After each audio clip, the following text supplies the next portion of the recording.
ஏசாயா 54 அதிகாரம். பிள்ளை பெறாத மலடியை மகிழ்ந்து பாடு, கர்ப்ப வேதனை படாதவளை கம்பீரமாய் பாடி ஆனந்த சத்தமிடு. வாழ்க்கைப்பட்டவருடைய பிள்ளைகளை பார்க்கிலும் அனாதை ஸ்திரீகளுடைய பிள்ளைகள் அதிகம் என்று கர்த்தர் சொல்லுகிறார். உன் கூடாரத்தின் இடத்தை விசாலமாக்கு, உன் வாசஸ்தலங்களின் திரைகள் விரிவாகட்டும், தடை செய்யாதே. உன் கயிறுகளை நீளமாக்கி உன் முளைகளை உறுதிப்படுத்து. நீ வலதுபுறத்திலும் இடதுபுறத்திலும் இடங்கொண்டு பெருகுவாய். உன் சந்ததியார் ஜாதிகள் சுதந்திரித்துக் கொண்டு பாழாய் கிடந்த பட்டணங்களை குடியேற்றிப்பார்கள். பயப்படாதே, நீ வெட்கப்படுவதில்லை. நானாதே, நீ லட்சை அடைவதில்லை. உன் வாலிபத்தின் வெட்கத்தை நீ மறந்து உன் இதவே இருப்பின் நின்று நீ நினையாதிருப்பாய்.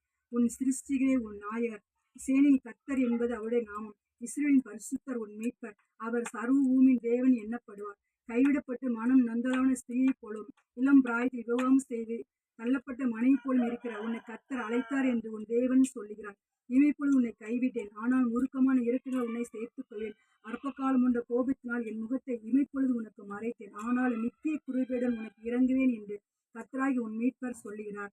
இது எனக்கு நோவாவின் காலத்தில் உண்டான வெள்ளம் போல் இருக்கும். நோவாவின் காலத்தில் உண்டான வெள்ளம் இனி பூமியின் மேல் புரண்டு வருவதில்லை என்று நான் ஆணையிட்டது போல உன்மேல் நான் கோபம் கொள்வதில்லை என்றும் உன்னை நான் கடிந்து கொள்வதில்லை என்றும் ஆணையிட்டேன்.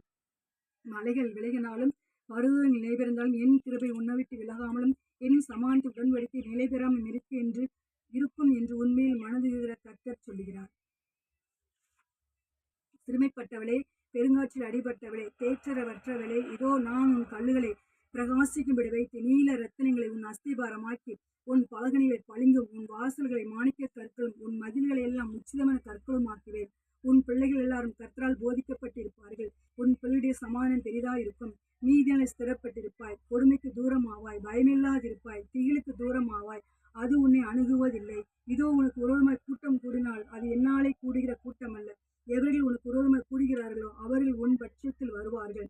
இதோ கரிநெறிப்பை ஊதி தன் கிரியைக்கான ஆயுதத்தை உண்டு பண்ணுகிற கொல்லனை நான் சிருஷ்டித்தேன். கெடுத்து நிக்கிரகமாக்குகிறவனையும் நான் சிருஷ்டித்தேன். உனக்கு விரோதமாக உருவாக்கப்படும் எந்த ஆயுதம் வாய்க்காதே இருக்குது. உனக்கு விரோதமாக நியாயத்தில் எழும்பும் எந்த நாளும் நீ குற்றப்படுத்துவாய். இது கர்த்தருடைய ஊழியக்காரின் சுதந்திரமும் என்னால் உண்டான அவர்களுடைய நீதியுமாய் இருக்குது என்று கர்த்தர் சொல்கிறார். சிறுமைப்பட்டவளை, பெருங்காற்றில் அடிபட்டவளை, தேற்றர வட்டவளை அப்படின்னு சொல்லி ஆண்டவர் சொல்றாரு. இன்னைக்கு யாராவது பிள்ளைங்களை பற்றி கவலையோடு இருக்கிறீங்களா? குடும்பத்தை பற்றி கவலையோடு இருக்கிறீங்களா? இன்னைக்கு இந்த உலகத்தில் சிறுமப்பட்டு பெருங்காற்றில் அடிபட்டு தேற்றம் இல்லாமல் உங்களை பார்த்து தான் ஆண்டவர் பேசி கொண்டிருக்கிறார். ஏசப்பாட்ட வாங்க, கர்த்தர் உங்களை ஆசீர்வாதம். அவர் உங்களை தேற்றுவார், ஆற்றுவார், அரவணைப்பார், உங்களை தோளில் தூக்கி சுமப்பார். ஒரு தாய் போல தேய்ச்சுகிறார், தகப்பனை தோல் சுமக்கிற ஒரு மேய்ப்பன் தன் நன்றியை மேய்த்து காப்பதோ காக்கிற தேவன். நீங்கள் எதவியா இருக்கீங்களா? கைவிடப்பட்டு இருக்கிறீங்களா? எப்பேற்பட்ட நிலைமையில் இருந்தாலும் நீங்க ஆண்டவர்கிட்ட வாங்க, கர்த்தர் உங்களை நடத்த போதுமானவர் இருக்கிறார்.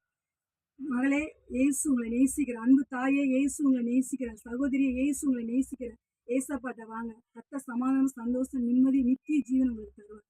ஆமென்.